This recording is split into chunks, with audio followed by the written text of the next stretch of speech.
Hi, I'm David with EV World News. We're talking about electric vehicles, green energy, and the stock markets. And I'm back today with our founder and chief editor, Bill Moore. How's it going today, Bill? Yeah, well, a lot better than I felt yesterday, but we'll get into that.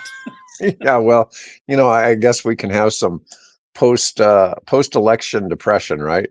I didn't bring my bottle of booze down with me. Well, things happen, right? My wife kept saying, "Is it margarita time? Is it margarita time?" That's funny. That's funny. Well, I don't think people expected a lot of the results that came out of it, but no. who knows? The election went a little differently than I expected. Yeah, I didn't most of expect. the prognosticators didn't expect it either. No, I didn't think Trump would win the popular vote. Yeah. That was surprising. I didn't think he'd flip the Republicans would flip the Senate. Yeah. I was surprised by that. I wasn't surprised that they held the House, but it's kind of interesting to see that. But you know what?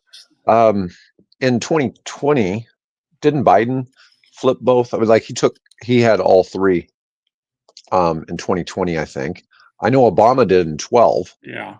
And but the way our system works, in 2 more years, one or both, I would give it almost a 50% chance that in 2 years that the House and Senate will flip back to Democrat again. And that's just kind of the nature of our system. And it seems to work pretty well. I think it works well that way. It keeps the different branches in check. And unfortunately, sometimes it means that not a lot gets done in government. We don't have any checks and balances now. That's not for 2 years. Concerning area. But we didn't have it in the first 2 years of Biden either. And we didn't have it in the first 2 years of Obama. And so, we'll see where that plays out. We'll see where that changes. So let me tell you, here's why I was not on Tuesday's show. Mm-hmm. I finished the second of my 2-year stint as a election official, basically just a poll worker. It's a small little precinct just up the street here, meets in the local Lutheran church. We figured, well, it probably going to have more than normal turnout, because we'd been seeing all these people who were early voting down at the county building. And we thought, well, we might have that. Yeah, we did. We had people lining up. You're officially here in our state. The polls open at 8 and close at 8. 8 in the morning, close at 8 in the evening. And so we expect that. We had people lined up clear. In fact, we said it was raining, cold, and drizzly. We said, well, look, come in the church, stand here, go back out to the entrance, but stay inside, then make a bend, then make another bend, come back, and then go down the hallway to the chapel. And that was before the doors opened officially, right? Wow. So actually what we did is we gave people a few. I think we started at 3 minutes before 8. Because people kept coming in, and it was like that all day long. There were a couple of periods where it was a little more normal, right, where you had 2s and 3s coming in and voting. But pretty much, with the exception of after dinner, it pretty well, trailed off. When I worked the midterm in 2022, I think we did 704 or some number, just over 700 voters. In the primaries this past spring, we did like 300, which really makes for a long day, because there's only a handful of people coming in. My job was to basically tally all the voters. So I sat there and I had to write down everybody's name and was it a regular ballot or was it a provisional ballot? We had a little over 30 provisional ballots, people who, for various reasons, weren't on the poll or on the rolls and things. When I got done, we had 1,014 people come through our little, precinct 70 over here, which is, first of all, made the day fly by. I mean, I was just writing all day long. I pity the person that maybe has to audit my book because, God, I have a horrible handwriting. But it really that was very encouraging. We had a lot of first-time young people, first-time voters. So for the first time we had two-party poll watchers. So we had a gentleman who was a retired policeman who was representing one party, and I am assuming the Republican Party based on his comments, but they didn't tell us who. And then a lady who said she was retired, although she looks like she was retired at age 50 because she was really young. She was probably representing the Democratic poll watch. We had people poll watching because obviously concerns about cheating and things like that. The one outcome, if there's a silver lining to this whole thing that happened on Tuesday, if there's a silver lining, the story, the fable of election fraud and election cheating and stealing the election has to be dead now, because the election went over smoothly. One side won, clearly won. Not that I'm happy with that, but clearly won. The other side came in and very graciously yesterday conceded, said we will hand over power peacefully. We will help you with the transition. So maybe from that perspective, we're kind of maybe back to normal. The other positive upside is that the gentleman who got elected can't run again. Well, there you go. There you go. And I'm hoping that will. I don't know if I want an 81-year-old doddering guy who shits his pants and things like that. Yeah, I want him in the office, right? So anyway, that was a term that was created by his former lawyer, by the way. Yeah. Okay. Okay. So I'm just quoting his former lawyer. Bill, tell us how you really feel. How about I tell you how I really feel about this thing, right? Hey, but the other silver lining is that we went from a campaign guy who was saying, I'm not going to allow, we're going to kill the EVs, to a guy who gave a speech like a week or so ago who says, EVs are good. We're not going to have fuel cell cars, but EVs are good, because obviously one of his bigger visible supporters is a gentleman named Musk. It's interesting. I watched a recent interview with JD Vance because I didn't really know anything about the guy.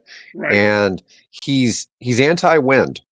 Okay. He's very anti-wind. He doesn't even like the sight of the windmills, which I get that. I get that. But he's really pro-solar. He really loves the idea of solar roofs and a lot of other things. He'd like to see more integration of solar. I guess solar makes a little more sense to him. And even if you listen to Musk is super pro-solar. I mean, he thinks that we're missing the boat. Yeah, he thinks that windmills are killing whales. So yeah, Musk does. Oh, and no.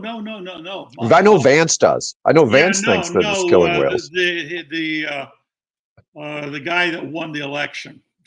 Oh, okay. The person who won the election. Yeah, you can see I am deliberately not. I have a name that I'm going to start referring to him as, but that. Well, I saw yesterday. I saw you yesterday referred to him as Grump on the website. Yeah, I decided to change it. Right, I took the G out and replaced it with an X. Okay, with an X. Zump. A T that has fallen over. There you go. Well, that's kind of funny. That's kind of funny, So everybody know how I feel. I just I'm happy about the change in the attitude and things about the electric vehicles, and let's see how that plays out, and the incentives and I would agree there maybe we need to think about how those things are structured and so on. I agree with. I don't have a problem with that. But we do need to make the transition, and otherwise, the Chinese are just gonna. We can just kiss the American automobile industry goodbye and just hand it over to the Chinese. And I don't think any of us want to see that happen. No, and I think the new president recognizes that. And I think there's going to be a lot of new policies. I've already spoken to somebody who's in touch with the new administration, asking about, well, first of all, I was asking one of my friends, it's like, hey, are you going to be the new Secretary of Transportation? And he goes, no, I do not want the job. He goes, I'm advising on EVs and other stuff and green energy. So he goes, I do not want to be Secretary of Transportation. I can't say who it is, but it's somebody that'll take my phone call. Okay. And, and so anyways, but I already knew that he consulted on EVs with the new administration a couple of months ago, because he told me he'd gone over to Mar-a-Lago to do it. Yeah. Okay. So I'm just saying, I don't think it's going to be quite what people think. We know that, you've got various states. You have California has its EV mandates, right? Well, nothing that Trump does has any effect on what California is doing. And there's a new mandate being voted on today in California. We'll talk about that later. Yeah, we can even make that our first thing to talk about today. But I was going to say, and you've got some states that have decided they're going to follow the California rules, right? We've had a couple of them change their mind, but we've had a few states that are going to follow the California rules. Still around 15 or 16 states that are doing it. Right. Yeah, I think one state said they were going to roll back off it. I think it might have been Virginia. That's Virginia. Yeah, Virginia. Yeah. And, you and I both see enough to know. We see the writing on the wall. We see where prices are going. We're not really going to talk about the EX30 today, the Volvo, but I just saw news that there's some going to be released in the United States this year. Good. So originally they said it was going to be next year. Right. There's some actually being released in the United States. There was some news. You can go on and the Volvo websites apparently and order right now for a chance to get one delivered this year. But I don't think that the Inflation Reduction Act stuff is going to get rescinded. I think when we get deeper into, I heard lots of criticism by various people and various Republicans about criticism of the NEVI program, the fact they'd only installed 8 chargers and all this stuff. You guys talked about that yesterday. Yeah, and we talked about that yesterday. But there's all these states that have finally gotten approval that haven't been funded because they haven't really started the projects. And so it's very time consuming. I don't, know how much of that stuff's going to get rolled back or whatever. I think Mike kind of touched on that yesterday, that there's so much that has to go into, and I think if I'm not mistaken, he said, he sort of understands why we have to do that, because this is a lot of taxpayer dollars and you want it spent wisely, right? So if it takes a little bit of time, it takes a little bit of time. Yeah, I don't have a problem with that. All right, well, let's go ahead and let's talk about this California motorcycle mandate. So California sees electric motorcycle sales skyrocketing under this electric mandate. So there's new rules that are being voted on November 7th, which is today. Today, right? Could lead to annual electric motorcycle sales that are 8 times the number registered in the state today. It'd be kind of cool to actually see a state in the U.S. that has a lot of 2-wheeled vehicles. Oh, yeah. Okay. I mean, I don't consider motorcycles to be a safe option where we are. And I watch people riding motorcycles, and it's like, man, that looks like it'd be a lot of fun, but damn, but unfortunately, I usually see them weaving in and out of traffic. Yeah. Being idiots. Not much separating you from the pavement or the cars you're going past. Yeah. Yeah. And as I said, talked about yesterday, I've twice been hit by drivers on bicycles and, and been, pretty banged up from a drunk driver in one of those. So it's just hard to fathom. Driver on a bicycle? I got hit by a drunk driver. They were 3 guys out fishing, hit me on a highway back, it was a long time ago. I was 15. When you were riding a bike. I was riding a bicycle. Oh, I got you hit were by a on the drunk bicycle. driver. Okay. Yeah, Yeah, all right. Yeah. yeah. When I was 15 years old. Yeah, and Oh, my ankles. I was 12 when I got hit. Yeah, well, my one of my ankles clicks when I go up and down stairs, Oh, because of and it's that. from Yeah. that accident. Yeah, but anyways, there's new emission targets for gasoline bikes that will lower their emissions for the first time in 25 years, bring them closer to small cars and hybrids they currently lag behind in general gasoline efficiency. Yeah. There's going to be some kind of Not credit system probably, yeah. leading to 10%. I didn't read the law, all that closely, other than, it set those percentage again, just like the original California EV mandate, 20 some years ago, is it sets a growing percentage. And it makes sense taking a look at motorcycles because, motorcycles are, if I'm not mistaken, most of them are two-stroke. You're putting out a lot of pollution from those things. It's awful. Ride behind a motorcycle, and you can really, tell that they're putting out a lot of dirty air. So I'm good. I'm good with that. Kind of like a lawnmower. Yeah. Yeah. Yeah. Yep. Under the proposed rules, more than 280,000 new electric or hydrogen motorcycles are expected to be sold in California by 2045. I know that there was a company over, I think it was either Spain or Italy, that was making, I think it was Spain, that was making a hydrogen powered e-bike, right? Mhm. So I guess there could be somebody making a hydrogen powered motorcycle, although I don't see it gives you a Yeah. little faster refueling time, and don't know if it gives you a lot more range than you'd get from, modern e-bike batteries. Yeah. But that Investors. area that's Yeah. evolving at an incredible pace. Yeah. Investors, if you're watching this episode and you get approached about investing in hydrogen bikes, I just run away. Yeah. I have a tough time imagining that electric The ones number all day. the number of stories I come across that are pro hydrogen are getting increasingly thin and generally put out by hydrogen advocacy groups, right? And the ones I've that are had people talking, I've had other people in the family office space trying to talk about how hydrogen's the future and everything, and it's just like, man, we just look at all these steps. It's gasoline with more steps. yeah, exactly. And it's people talk about sometimes about EVs not really being as clean as people try to make them out to be because of the manufacturing process and all that, but hydrogen, it's got all kinds of stuff going on in the background. Time to go through all the process to get to the final thing, which is to turn some wheels, right? Yeah, I mean, but the it's whole still goal is cleaner. turn wheels. Like EVs, it's cleaner, Yeah. but not. It's still. I don't know. The energy efficiency of a fuel cell, I think, is somewhere down around 60%.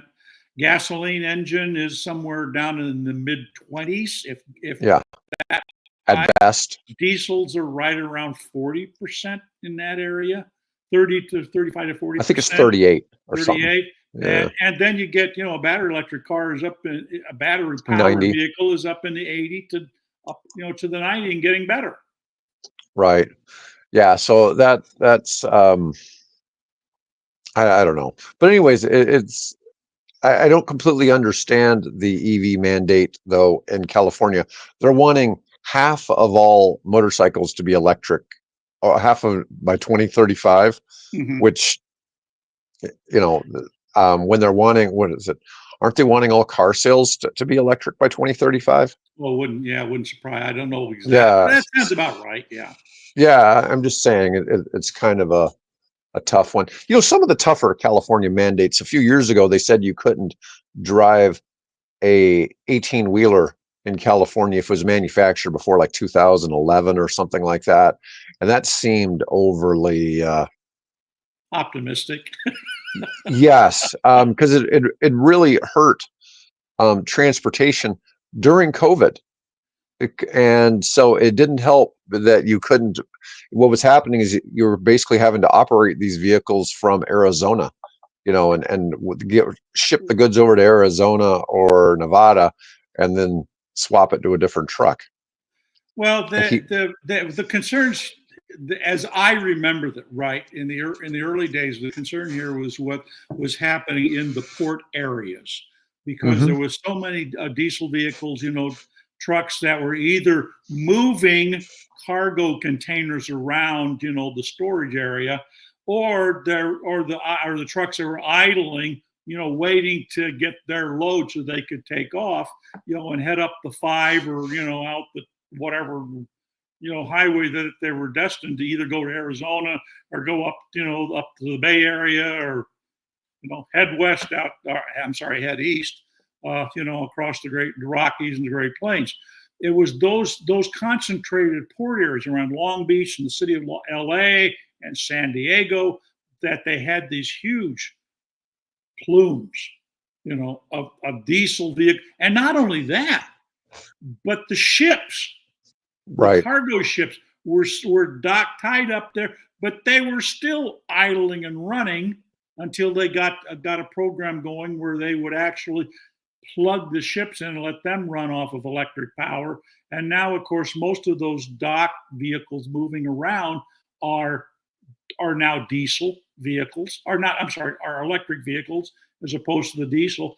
And increasingly now what they want are the semis that are picking loads up. They want those to be electric. Yeah, well, that makes a lot of sense. It makes a lot of sense. I mean, you look at the Tesla Semi with its 500-mile range. It would make a lot of sense to be shuttling everything from the port out of the city. I mean, obviously, pollution's not good anywhere, right? But it'd be a whole lot easier to deal with it if all of your polluting trucks were doing it out on the open road and not in the city where people live. Yeah, have you seen the photographs around New Delhi and Lahore in Pakistan? And their pollution levels are 80 times the acceptable UN air quality limit. 80 times. I remember during COVID seeing the photographs from these places where you could all of a sudden see the Himalayas because there wasn't traffic and all of the smog had gone away. Once again, you could see the Himalaya mountains, and probably New Delhi. Yeah, that they couldn't, they hadn't been able to see for decades because of the smog. And unfortunately, it's back. And so, particularly, I ran a story last week on the problem in Lahore in Pakistan, which is the second largest city in Pakistan. Air pollution levels and particulates 2.5 whatever PM particulate matter levels are 80 times the acceptable safety health limit set by the UN. It's terrible. All right. Well, let's talk about kind of the funny article we have today. Guy makes dodgy e-bike from 130 used vapes to make point about e-waste. Now, I read a little bit about this, and it's got the story comes with a picture, and I'm just not sure what to think about this. He's got some vapes like tucked into the bike in different places, like he's got some in the spokes. Yeah. What he did is he apparently went to a rock concert or some kind of outdoor concert, and he went around then and collected all these used vape cigarettes, I guess, right? And every one of those has a small, I think it's 22 or 2200. Yeah, they got a little battery. They're charged by a USB cable. Right. Yeah, and they're little tiny batteries and so on. And then people discard them. So what he decided to do, he said, I'm going to collect all these batteries. I'm going to separate out the actual lithium battery cell, and I'm going to assemble them in a battery pack to power my electric bicycle. So what you see is the vape shells, the containers that the batteries are in, cluttered there on the ground, and his bike, and the battery pack is in that little bag behind above his rear tire. He got 100. I think he's got there 48 volts.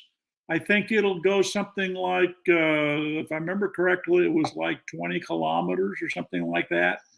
And his point, of course, is that here's all this precious battery technology that people are, I don't know anything about, I do not know anything about smoking a vape. In fact, I don't even know how to smoke. I haven't done it. Mm-hmm. My grandfather cured me of that very early in life. I never smoked. So I don't know what's going on, whether there's just one, you smoke like a cigarette, you smoke it once and throw it away, or whether you can recharge it, or I don't know. I have no clue. But I do know that there's valuable technology in there, not to mention all that wasted plastic, that he decided he was going to use to power a bike by. I thought that is a really clever way to demonstrate a problem. My favorite part of the whole article is all the disclaimers. It's like, don't do this, don't do this, don't do this. And if you notice in my editor's choice, I put that little "do not do this" and I made it in bold type. This is like in the securities industry, people, stockbrokers license the Series 7, but they make you take this thing called the Series 63, which teaches you all of these scams that people have successfully done on the public. And it tells you, here's how to do this scam. Now, don't do this. This is wrong. Yeah. But I was like, I wonder how many people try these scams from having been trained on them in this stupid class. Yes. But it's just, share some with us. What are they? Yeah, you need some tips, right? Yeah. This is funny. It's like, okay, here's how I did this. Now, don't do this. Don't put the disposable vape cartridge in a vice clamp to pop out the components. Do not desolder them. Oh God, don't wire them together using a balance board. Group them using 3D printed cell holders and then wire them in series. Do not put that much power into a rear hub on a standard bike frame. He actually got 1,500 watts out of this, which is a lot more than normal. That's what really surprised me. Yeah, wouldn't that go like about 35 probably on battery power? Probably. Yeah, I mean that's a lot of battery power for a bike. He gets about 20.5 miles on his vape powered ride, almost entirely without pedaling. Oh, it'll hit 32 miles per hour. Oh, okay. All right. Yeah. Yeah. Okay. Or he did it once. Brilliant. Yeah. We're tossing out a lot of battery materials. We're doing a lot of other things. Dole estimates his dodgy bike cost about $60 in filament and materials to piece together. Most of the cells are rated for a minimum of 300 cycles, which is not a lot, but also more than some bikes and scooters actually take on. Well, how many people actually buy a bike, ride it once or twice, and just leave it in the garage? I mean, that's not unusual either. I could cite one I know personally here, but we won't go into that now. Yeah, the UK is outlawing disposable vapes starting in June of next year. No, I missed that. Yeah, so you won't be able to do this in the UK anymore. Let's see, the FDA. Let me see. In the US, most disposable vapes should be illegal, and thus they're one of 34 tobacco vape products approved by the Food and Drug Administration. The FDA rule was targeted at pre-filled nicotine cartridges for reusable devices like the Juul and left disposable models in a gray area. Into this vagary swept hundreds of brands and thousands of their products.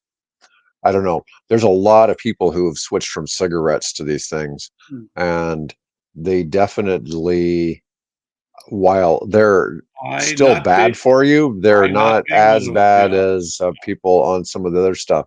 I've dealt with a lot of people with addictions and things like that, and I don't know. It seems like they have to stay addicted to something, and sometimes it's just like, hey, what's the least bad thing for them we can get them addicted to, and get them off of whatever was bad. But so who knows? I mean, clearly they're not good for you, but I know so many people who do it who you would think were pretty healthy otherwise. You would think, at least with a cigarette, most of that gets consumed other than the filter at the end, and that filter is a real problem, right? Because of the materials that are in the filter.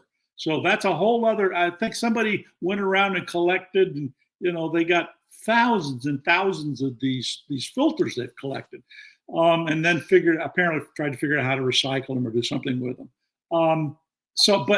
But with these vape cigarettes, you got battery materials there, and you've got all that plastic that's associated with it, and you just then throw it on the ground. Yeah, well, Wasteful society. We really got to learn how to get away from that. at least people don't think that smoking's healthy anymore. I mean, No. it used to be that was supposed to be a sign of strong lungs or something, like you were strengthening your lungs by smoking, many, many years ago. All right. Our next topic.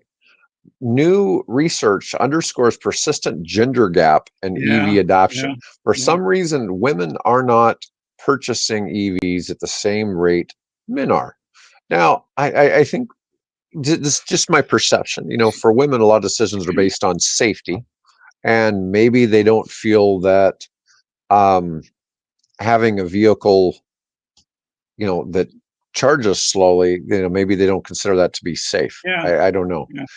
But men adopt battery electric vehicles at a higher rate than women, and it has a big implication for female consumers in the clean energy transition. Men make up 71% of battery electric vehicle owners and 74% of shoppers. Men are much more aware of the ins and outs of tech, with some 55% reporting that they're very familiar, in contrast with only 30% of women. The differences are appearing at the very beginning of the car buying process and trickling all the way through to purchase decisions. It's funny. I know a lot of women who drive Teslas, but that's they're probably exceptions. It's kind of reflected in my family. We have an electric car, and then we have a Prius. My wife had no problem driving the Prius. But she just does not want to drive the Fiat. I don't know why. She just, I should ask her. I guess we'll do our own personal survey, dear. Why is it that you don't like driving the electric, right? But she doesn't. But Prius, no problem. Bigger, I don't know what the answer is. And apparently, car makers don't either. Yeah, well, and the article gives no insights. It says we don't see any evidence in our work that women are anti-EV. There are a lot of things that are attractive to many women about EVs, but they also have a lot of questions, and we need to do a better job of answering them as an industry. But it's funny because women make most financial decisions, for families, and so it's kind of surprising that this is, the issue that it may be.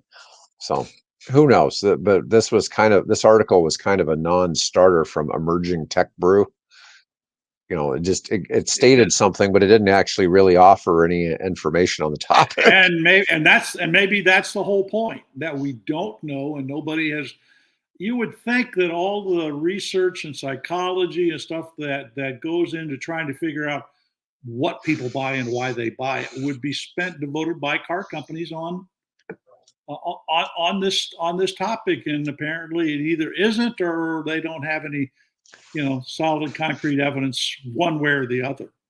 Well, one thing this is something we probably should discuss at some point. Used cars sell more frequently than new cars. Okay, more people are typically buy cars used than buy new cars, and they're really, other than all the off-lease Teslas, which are being sold mainly by, really EV-friendly dealers, there aren't really a lot of, used EVs on dealer lots, and so anytime I talk to people, tell them about like the $4,000 tax credit, they're all like, what? That exists? It seems like nobody's even aware that, that sort of thing even exists. So the government made the money available, but didn't explain to people what it was and how to access it. Well, that's because when they passed the law, nobody knew what it was. Yeah. I mean, it's interesting. I often wonder who writes all the pages of these laws. It's like, very, very smart people, but they're not marketers. Well, they're also not the Congress people that are introducing the bills. They had somebody write the bill, and they may not know what it is themselves. All right. So My next, we're going to do a kind of a topic switch here. Price of lithium drops due to weak demand. I saw this article pop up, and I'm like, is it really the price of lithium, which helps power electric vehicles, has plummeted? But they're saying it's weak demand. The truth is, it's a large supply coupled with weak demand is believed to be behind the drop in prices. Well, the thing is, lithium is not rare. And so as more and more lithium deposits, there's this huge one in Nevada that people are starting to go after to mine. And And now the one down in Arkansas, right? That could yeah, supply all of the cars in America for the next 10 years or whatever. So, yeah. Well, we always keep hearing this argument that everything has to come from China. And it's like, well, China's one of the, for lithium, 51% of the world's lithium is extracted in Australia. right. But the US has plenty of lithium for all of our EVs. We don't need it from any other country. It's just we don't And the thing extract it. is, I have covered this field for so long that I've seen this headline. I cannot tell you how many times, right? There's not enough lithium. There'll never be enough. And now we have an excess and the prices drop and now it's back up again. And now it's down again. It's just, that's how a market works, right? Price, demand, dictates price. Yeah. Man, this was quite possibly one of the shortest articles I think you've ever posted on the site. It's a whopping 3 paragraphs, something like that. it's not even that. Oh, you know what? It's audio. It's an audio Well, yeah, file. I Okay. am seeing That's why. I am seeing a lot of that right now, and I try to label if it is. I do that for most of the ones that are videos, but Yeah. occasionally we're starting now to see where there's a little paragraph, and then you have to listen to the audio, and honestly, I don't have time to listen to the audio. Right? That's why kind of just give me a transcript. Give me something that I can categorize the story or I can summarize the story for people. But All right. Well, let's we're have. seeing more of that. We need some negative EV news today. So here's Oh, one for you. why not? Tesla EV sales fall 5.3% in China in October. Now, um, Tesla's not done great on their top line numbers, on their top revenue. It's just that their profit keeps growing. They keep becoming more and more profitable. And ultimately, that's the more important than top line revenue. But um, seeing Tesla sales fall in China makes me feel that the Chinese are doing something, good with their own brands. They're Yeah, no kidding. they're Yeah. promoting BYD, things like that. Um, and the article I found here, Tesla sales in China have fallen 5.3% year over year for October. And they say it's due to the competition between Tesla and BYD, among other domestic automakers in China. And the latter leans further into vehicle affordability. Well, I think you've got a lot of players in the Chinese space, but it's not just Dozens. it's not just Tesla losing market share over there. It's also Ford and GM and Stellantis losing market share over there, and Volkswagen, Volkswagen. Yeah, seriously. I mean they're all Mercedes, losing market share. BMW. Yep. Yeah, it's just that Tesla's biggest market is China, right? So that's where they sell the majority of their vehicles is China. The Shanghai Gigafactory is their top place. It's not saying they're not super competitive in that market, but that is a bit of a Yeah. a drop. But that could just be a 1 month thing too. Yeah, exactly. So And are we going to talk about Lucid? oh yeah, Oh, I'm kind okay. of about to get to that. So That's an eye opener. Wow. well, but it's not anything new. So here's kind of the news. Lucid. This is kind of funny. Ford lost $62,000 in every electric vehicle it sold during this year's third quarter. That is a staggeringly bad number. When Tesla Staggering. makes money on every car, you got about 6 EV manufacturers that make money on all their EVs. Ford lost 62,000 per car. But that is chump change compared to Lucid. Lucid averaged $227,800 loss per car sold in the last quarter. Now, a lot of this money is invested into infrastructure. It's development. It costs, some of that is Yep. some of that is I don't know. Some of these are sunk costs. Okay, Lucid, just like Rivian, is still a developing manufacturer, and so it's not all quite the same.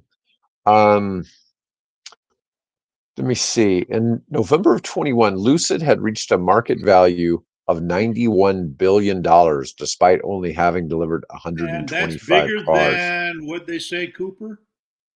I wasn't familiar with It was the a big company. number. In the third quarter of this year, it reported a $631 million net loss, which was $227,000 per car, not accounting for its overhead costs.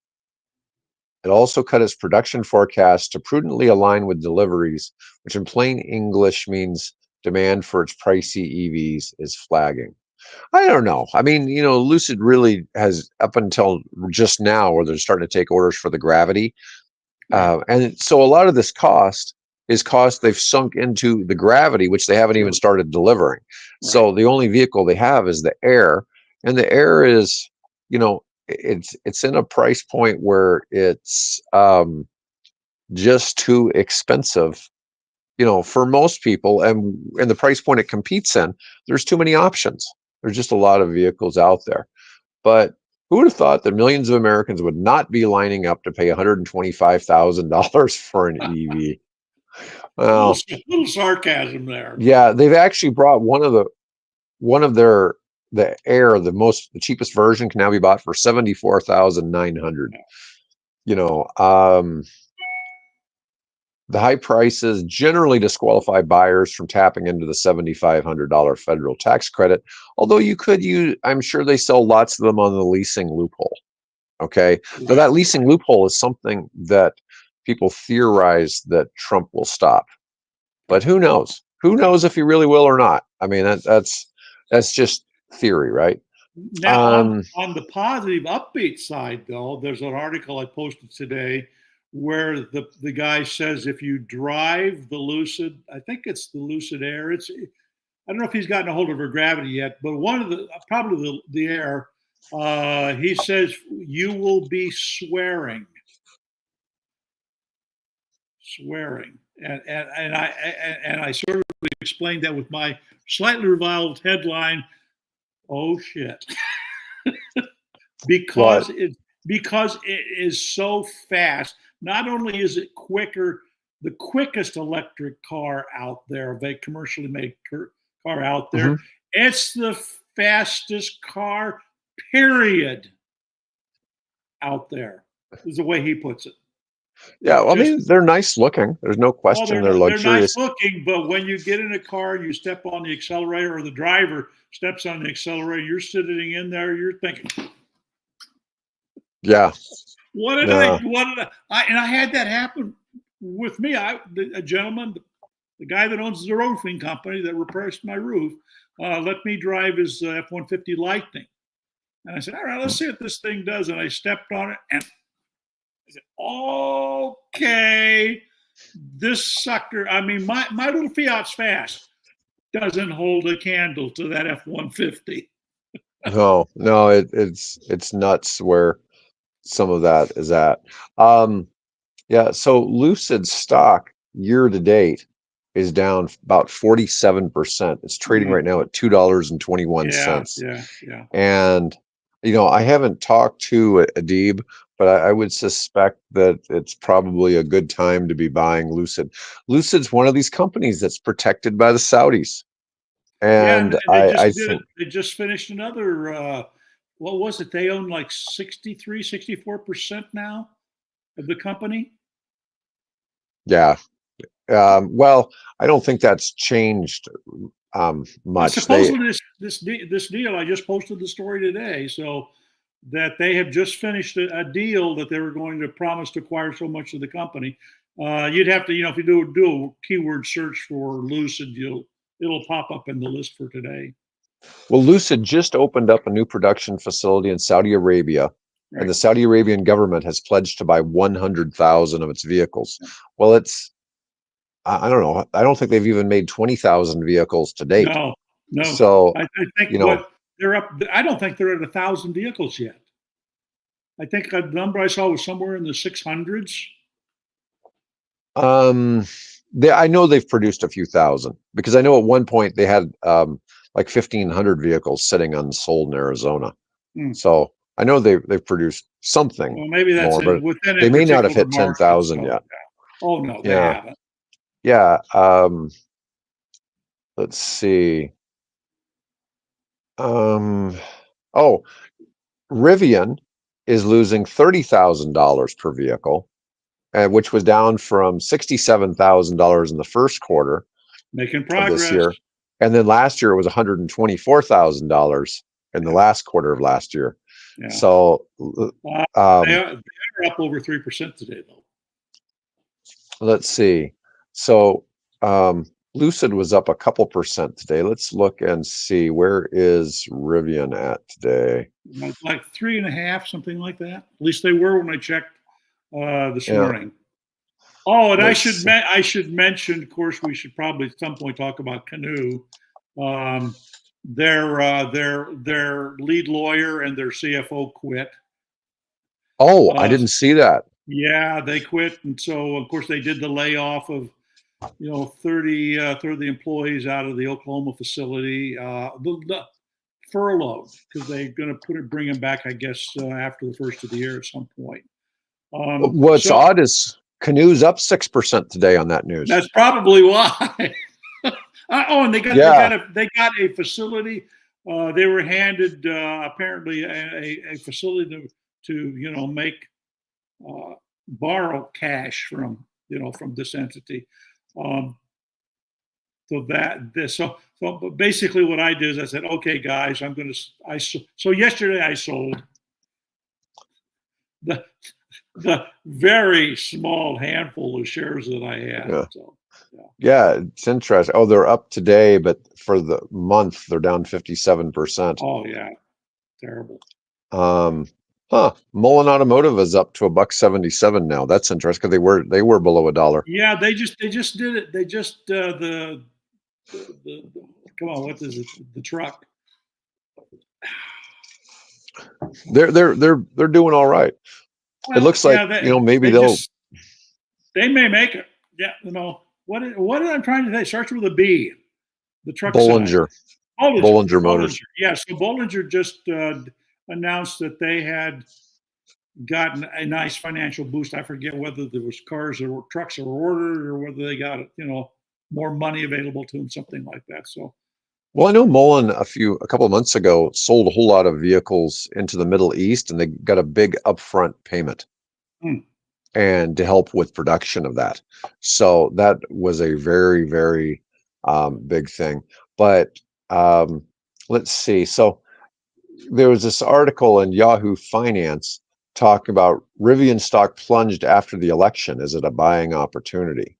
That's kind of, and Rivian's still around $10. I mean, it's been sitting around $10 for a while now. Well, they were down yesterday. They were down in 9, and then today they're just above 10. So we still don't have any R2s. So this thing is, everything with Rivian, everything with Lucid is based on one car right now. Right. Okay. Right. Everything with Rivian is based on two cars.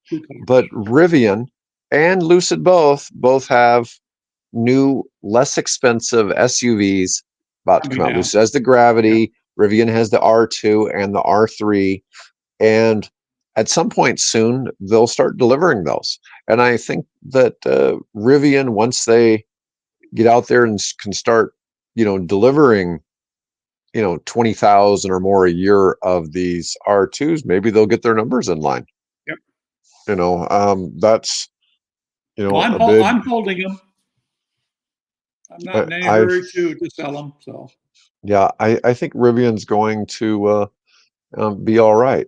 Lucid's kind of a questionable one, but like I said before, once the Saudis sort 100,000 units through there, you're talking a completely different company. right? Oh yeah. I mean, Yeah. that is a huge difference. And you take this, $200,000 loss per vehicle. Well, let's say you average that out over the next 100,000 vehicles. That's only $2 a unit, right? Yeah. Yeah. They're in a completely different boat right now, Right. and it it'd be bigger than that, but it's a number that could be made up in volume, especially when you start talking about adding 100,000 sales. The canoe thing, though, that it's really fascinating to me to see where they're at. So let's see. So the CEO and the lead counsel The resigned. Is lead that what you're counsel. saying? Yes. Okay, I Yeah. don't see. Oh, yeah, I do see news here on this. If you Canoe just type in furloughed canoe, 23%, around 30 workers. Means they still have around 140 workers, probably. Um, Canoe manufactured lifestyle vehicles and lifestyle delivery vehicles. now the Let's employees that see. were let go are saying that they haven't produced a new vehicle in a year. Now, is that just Wow. grouching on their part, or is that a legitimate concern? Um, Man, let's see. Yeah, I don't see anything really about the CEO, but I don't Well, know. That's CFO. oh, CFO. Oh, Yeah, yeah, okay. yeah, CFO. Oh, well, I was hoping they got rid of the CEO. Yeah. Oh well, you know, it's tough to see something. Like I said before, Canoe is one of those companies, and it would make a lot of sense if somebody came in and scooped them up. But because they have ordered, they have interest from the U.S. Army, from NASA, Yep. Walmart. Oh, yeah, they've done a deal over in the UK. They've got a Oh yeah, I distribution deal saw that in the UK. that Yeah, registration. yeah. But yeah, it's just really kind of sad to see. But maybe they'll pull out through this. It doesn't look like it's the end of Canoe.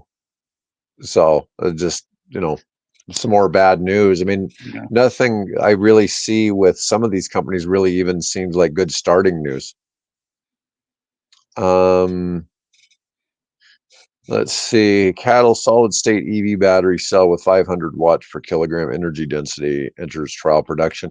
One of the great things about that, Reza, is when it's a company like Cattle, it's going to come to market. So if the Yeah. product works, that's actually going to come to market. And You'll yeah, go ahead. Well, I was going to say, you'll notice on here, I'm distrustful of a lot of these companies because they're so underfunded. And while they may have brilliant ideas, brilliant technology, without if the CEO doesn't elicit this belief that they can execute, and they won't attract the capital necessary to make the project happen. And you see this a lot where you get companies that are like Mullen Automotive. They have orders, they have a tough time. You look at Aptera, and we've been They got wishing for orders. Aptera Yeah. for a while, but you get somebody like Cattle, LG Electronics, Tesla. If one of those companies says, "Hey, this is the new battery technology we've got, and we're going to bring it to market next year," you can you can basically count on it. It's really going to happen. So it is always interesting Yeah, to see that. and But Cattle just introduced a new battery design for long distance commuter buses. Supposedly will have, I think, if memory serves, it's something like 15 years service life on it. yeah, we've had a few people here on the show. I mean, we had the guy from Greenland Tech, the CEO of Greenland, came Right. on, and they're going to make it. Oh, incidentally, one of the other publicly traded EV Yeah. companies, the CEO added me on LinkedIn a couple days ago, just kind of out of the blue. Oh, cool. I'll have to reach out to him, Yeah. but one of the ones that makes the self-driving delivery vehicles. I Okay. just can't remember who it is. Anyways, The little toast on wheels. Essentially, yeah. Yeah. Anyways, Good. yeah, but I kind of lost my train of thought, which isn't unusual. Okay. This is Yeah, why I old just people read shouldn't be yeah, doing this. they've shown a battery design for aviation use, but then the one I was referring to is one that was being developed for you know, long distance, not commuting local transit buses, but for longer distance buses. Yeah, Oh yeah, yeah, if you just go in and I think in the search engine you could type in cattle and it should bring up, you know, a lot yeah. of the stories relate to cattle. Well, anyways, Bill, we rattle on a little longer than we were supposed to today. So, anyways, Well, but it's been an interesting day. You know, it's an election week, and things have been, you know, there's definitely some shakeups in this country and yeah, there's politics, and it's going to have some ramifications through all kinds of industries. let's hope in the end it's good, you know, and Yes. beneficial. Mm. I will reserve judgment and I am skeptical. So Yep. we'll see what happens. All right. Well, folks, thanks so much for tuning in today, and we will be back on Tuesday.